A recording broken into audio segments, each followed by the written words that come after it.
on boxers and beauty queens. How creation myths and colonization shape Filipino favorites. A poor girl from the province, beautiful and kind, captures billions of hearts on the global stage. A determined fighter, starving and blooded, bests the world's elite fighters in the ring. Filipinos, a people constantly doting on its beauty queens and boxers, have a special reverence for these stories. Names like Gloria Diaz and Manny Pacquiao are printed onto the pages of our national history textbooks, lauded alongside our revolutionary leaders and wartime heroes. Pageantry and boxing are two of the most powerful pillars of Filipino culture, and there's been no shortage of attempts to explain our fascination with them. Many point to the rags to riches journey or the Cinderella moment as a way to explain our devotion to the championship belt and pageant crown. Some sociology professors and pageant school instructors believe the excitement comes from the career opportunities the girls could seize if they win. A fledgling contestant may go from practicing catwalks and choosing their outfits one night to representing banks, presidentials, and social justice movements the next. The cash rewards, brand deals, social media following, having a voice, and appearing at events and all the other perks can change a queen's life, said a pageant trainer at Jojo Brigais, a beauty school that trains girls for pageants. The trainer, who requested anonymity since he was not authorized to speak to press, told Lifestyle that while contestants enjoy feeling beautiful and having a moment to shine, many also join to create a better future for themselves.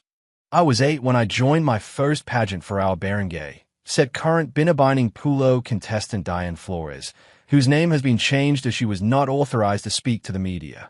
Training isn't easy, and pageant season is hectic. So many lessons. Training your posture, your speech, your smile. It's fun, but it's definitely work, and I remind myself that my family can have a better life if I can win enough times and break into the media industry. In short, the usual response to why do we love pageants is because the girls can start a new life if they win.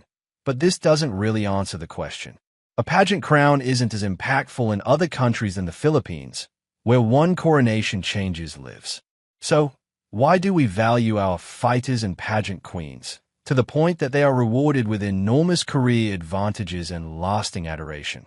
The answer may reside in bamboo groves.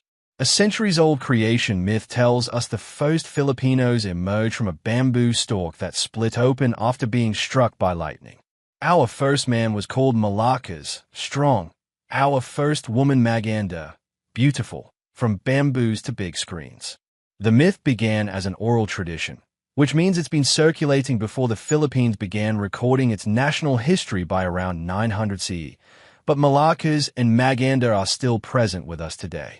Filipinos latch onto successful fighters and beauty queens, almost as if they prove being a strong man or a beautiful woman can get you out of poverty and into a comfortable life. In the Philippines, beauty represents something beyond appearance. Citizens equate it with social graces, intelligence, and good moral character. Take the career trajectories of Pia Wurtzbach and Catriona Gray. Wurtzbach Jauncy, the 2015 Miss Universe, is still the face of Banco de Oro, the Philippines' largest bank in terms of total financial resources.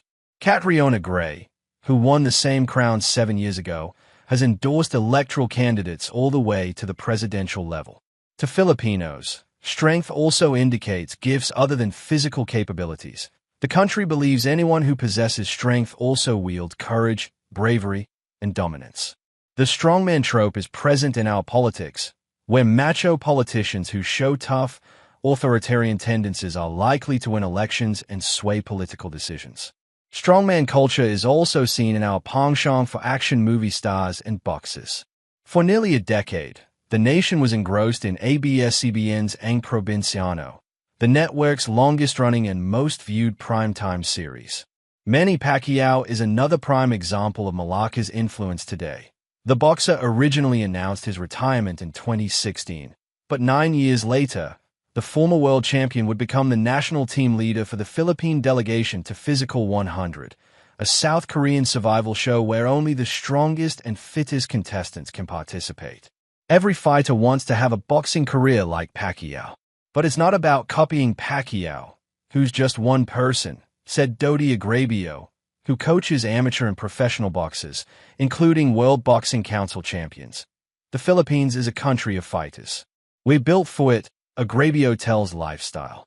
We've been doing it for centuries, and it's better suited to us than basketball, he adds. Agrabio and other fighters believe combat sports is part of our identity, that martial arts was part of our culture before Pacquiao and it will continue to belong after the boxer is forgotten. 500-year-old traditions. Cultural values are reinforced by centuries of practices and habits, with Filipino martial arts like eskrima, arnis, yuyang, and Kali in practice since the 14th century. The entire archipelago knew how to fight. It wasn't just for practical purposes like hunting and combat. Martial arts skills were celebrated by communities through tournaments and festivals. Spanish colonizers attempted to destroy this part of culture, but Filipinos found ways to preserve our practices, from underground fight clubs to including martial arts techniques in theater productions.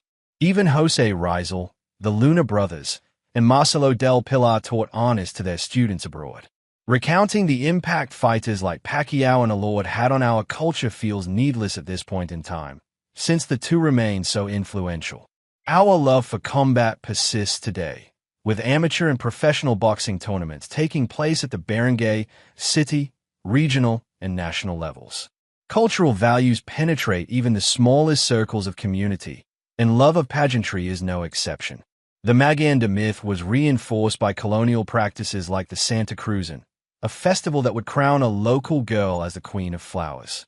Pageant participants, called sagalas, would dress up and enshrine themselves in flowery parade floats. To date, the Philippines is the only Asian country to have won all of the Big Six pageants: Miss Universe, Miss World, Miss International, Miss Earth, Miss Supranational, and Miss Grand International. As of 2025, the country has 15 crowns to its name, second only to the United States' 16.